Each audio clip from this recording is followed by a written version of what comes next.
supinação, em semipronação, ou pegada aberta, uma tração pela frente. Então, na verdade, o que a gente faz muito são as polias altas. A Anne passou um bom tempo praticamente fazendo 3 exercícios nas polias altas ou nos tem um pullover também que é muito bom e uma remada no final.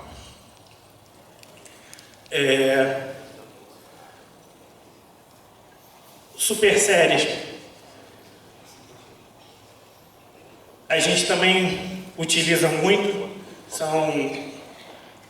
na verdade, a gente utiliza mais bíceps e tríceps, né? Porque quando a gente utiliza um pouco mais essa questão de super série. Oi?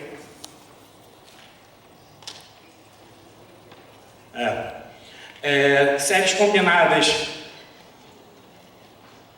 A gente faz também, são exercícios combinados, né?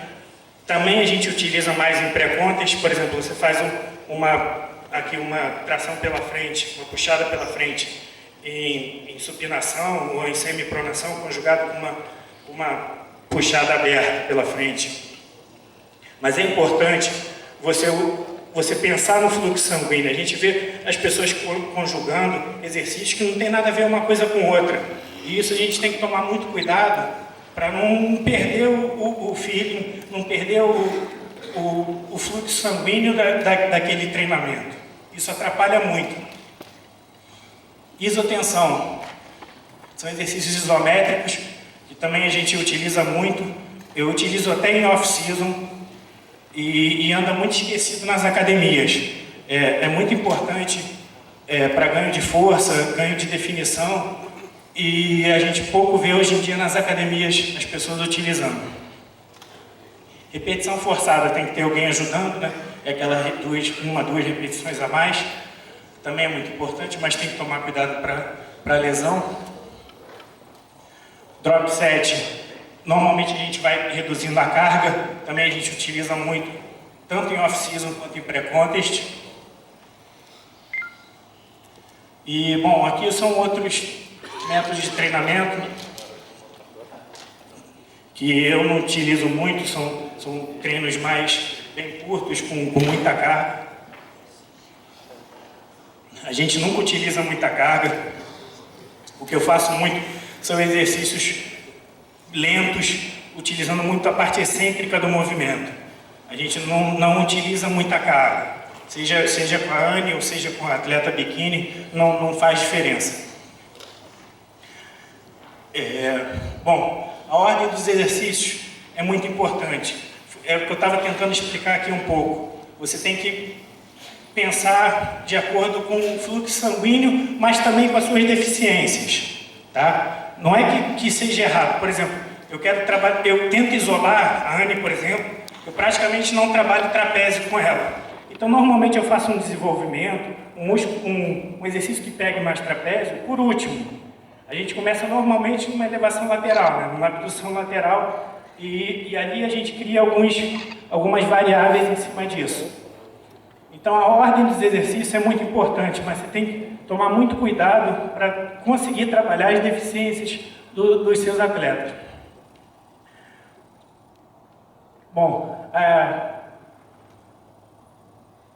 e eu só queria voltar ali rapidinho nessa questão das ordens, porque na verdade a gente tem que quebrar alguns tabus do que é certo, do que é errado, porque a gente está trabalhando com a individualidade biológica, então eu tenho que procurar o que é melhor para ela. Tá? Às vezes eu vou fazer menos tríceps com ela, porque é o forte dela, então eu posso dar mais atenção para um outro grupo muscular. Então eu estou trabalhando com atleta de rendimento, então eu tenho que buscar o que é melhor para ela, tá? Não o que dizem que é certo e que é errado. Não existe uma ordem certa que eu tenho que seguir com todos os meus atletas. Bom, as séries, normalmente a gente faz de 3 a 4 séries por cada exercício. Repetições eu vou falar um pouquinho mais na frente, mas também é outra coisa que a gente tem que quebrar esses tabus de que 6 repetições hipertrofia, 10 mantém, 15, 20 emagrece. Isso não existe. O que emagrece é a dieta. a gente tem que tentar chegar ao máximo possível no limite do nosso atleta. A gente teve até uma discussão outro dia na flexora, na cadeira flexora, que eu pedi para ela, falei, vamos lá, faz. Ela, quantas repetições? Eu botei a carga, ela falei, não sei, vamos ver até onde você vai. Não, porque eu tenho que saber, eu tenho que preparar minha cabeça, não é assim? Eu falei, tá bom, então faz 12. Ela foi e fez 8. Então não adianta eu querer me prender a número, que não é número que vai... O músculo não entende número. Então eu tenho que tentar chegar o máximo possível no limite dela. Eu trabalho mais com número quando eu acompanho normalmente pela internet, porque aí você não está presencial, não tem como você delimitar muito e achar o limite da pessoa. Então você passando uma repetição de 8, você sabe que ela vai fazer uma carga boa. Mas a gente tem que quebrar o tabu desses números, sabe? Por que não é 7, por que não é 9? Ninguém gosta de número ímpar, é só 6, 10, sabe? Não existe isso. Eu vou falar um pouco mais desses números que eu odeio daqui a pouco. Intervalo. No intervalo, normalmente, eu não estendo muito meus treinamentos. Meus treinos são curtos, normalmente. Eu não dou muito tempo de descanso. Tá? Normalmente 1 minuto e meio, 2 minutos. Mas isso também é outra coisa que eu não fico marcando no relógio. A não sei que seja uma técnica diferente. Mas eu não fico marcando no meu relógio. Como eu estou dando aula ali presencial, eu vou de acordo com que ela se recupera. Eu não vou ficar muito preso a número 1 minuto e meio, 2 minutos, 3 minutos. Então é outra coisa que também eu não me prendo muito. Eu vou de acordo com a maneira que ela se recupera, com o limite dela. Claro que eu posso usar técnicas que eu quero aumentar a produção de GH, enfim, que eu quero... às vezes sim, eu peço para ela descansar um pouco menos, mas normalmente eu não me prendo muito a número. Volume e intensidade é mais ou menos isso, a relação de volume e intensidade. Claro que se você faz um volume maior, a intensidade vai ser menor. E a velocidade de execução. Isso a gente tem que tomar muito cuidado com isso. E é um dos princípios que eu mais me preocupo, que eu mais utilizo. Os exercícios são, normalmente a gente faz exercícios lentos, bem concentrados. Tá? A gente não utiliza muita carga, a gente vê muita gente fazendo errado, com muita carga na academia, e eu não utilizo muita carga durante os meus treinamentos, são treinos mais concentrados.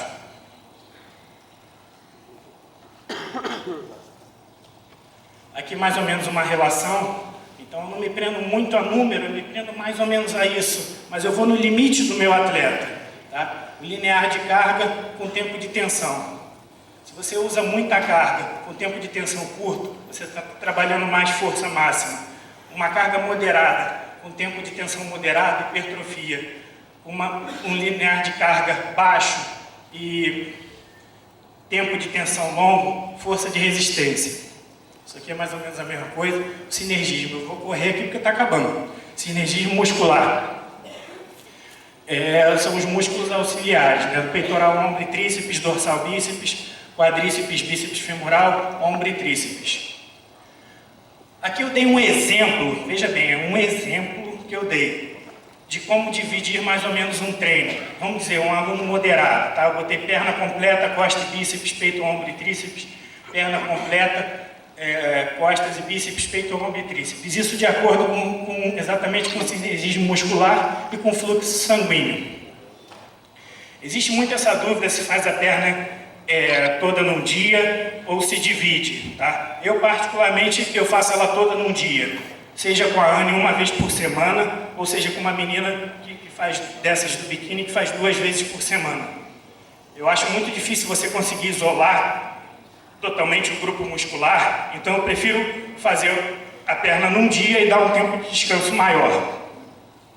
Mas tem gente que divide e consegue bons resultados. Mas a gente não divide, a gente faz a perna toda num dia só. Porque, por exemplo, se você for parar para pensar, qual exercício você isola o quadríceps? A extensora? Tá, me diz outro. Então, é muito difícil você isolar completamente o músculo. Então, se você faz quadríceps num dia e no outro femoral, você está trabalhando consequentemente. Então, particularmente, eu não uso eu não divido o treino, a gente faz uma vez por semana. A Anne faz uma vez por semana a perna. Aqui, rapidamente, esse mito, né? Se a musculação, o quanto a musculação emagrece, porque as pessoas normalmente entram na academia e querem fazer aeróbico para emagrecer. Na verdade, a musculação emagrece mais do que o exercício aeróbico. Por quê? Claro que é preciso um balanço calórico negativo, mas o importante é a gente saber que o gasto calórico aeróbico é menor que o gasto calórico da musculação e o tempo de descanso. Se você fosse comparar o gasto calórico aeróbico com o gasto calórico da musculação, talvez até o aeróbico fosse maior, dependendo da intensidade do treino. Só que a musculação é o único esporte que proporciona esse gasto calórico durante o tempo de descanso. Então, na verdade, você queima mais do que apenas o exercício aeróbico. Claro que se você puder conciliar os dois, melhor. Músculo do glúteo. Se você for numa academia dos Estados Unidos, normalmente não existe caneleira, porque os estímulos da caneleira são muito baixos.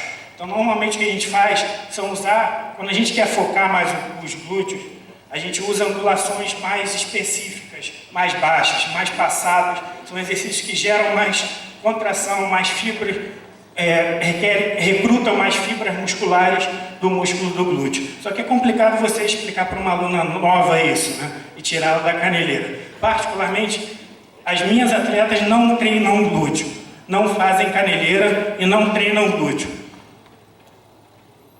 Quando eu quero focar, eu normalmente, quando eu quero trabalhar mais o músculo do glúteo, eu faço angulações, exercícios mais específicos para o glúteo, passadas, que são mais específicos, que pegam mais essa região. Mas caneleira, treino específico para glúteo, eu não faço. E aluno meu pode até fazer, mas em horário que eu nem estou na academia. Não é? Eu nem... Porque é difícil você explicar isso para uma aluna sua. Às vezes ela demora a entender. Então, eu sei que tem aluna minha que vai escondido de manhã fazer, mas não me importa. Se ela fizer um treino de perna bom, para mim é o suficiente. Essa é uma passada que recruta bastante fibra muscular do glúteo, tá? É aquela passada com recuo, indo e voltando. Exercício aeróbico. Você faz antes ou depois? Depende do teu foco. Normalmente a gente faz depois, porque a gente prioriza o treino de musculação. Mas não é errado fazer antes, tá? Depende do objetivo da pessoa. E o músculo da abdominal também é um músculo que ele é composto por mais fibras vermelhas, ele se recupera mais rápido, você pode gerar mais estímulos durante a semana. Até lá fora eles chamam de repouso ativo, que eles chegam a fazer praticamente todos os dias, um dia com carga, um dia sem carga. Isso eu digo aos atletas de competição. Alongamento. A questão se você alonga antes, durante ou depois. Você fazer o alongamento antes é excelente como forma de aquecimento principalmente, mas você tem que ser na sua zona de conforto para você não atrapalhar o seu rendimento durante o treino, tá? O alongamento durante o treino é bom? É bom. Lá fora eles utilizam muito, mas tem que tomar muito cuidado, porque o risco de lesão é muito grande. O alongamento durante o treino ele ajuda a aumentar as micro-rupturas na célula, mas você tem que tomar muito cuidado com as lesões. Então, claro que eu não vou passar para um aluno novo, nem mediano. Alguns atletas meus de competição mais avançados fazem. Tá? Eu vi isso muito lá fora, eles utilizando, inclusive fazendo agachamento, depois ficavam sentados no chão, com a perna dobrada durante muito tempo. E é uma prática que eles utilizam muito lá fora. E o alongamento depois. É bom você dar normalmente uns 15 a 20 minutos para você alongar. Excelente. Tá? Então, na verdade, é muito bom você alongar depois, principalmente.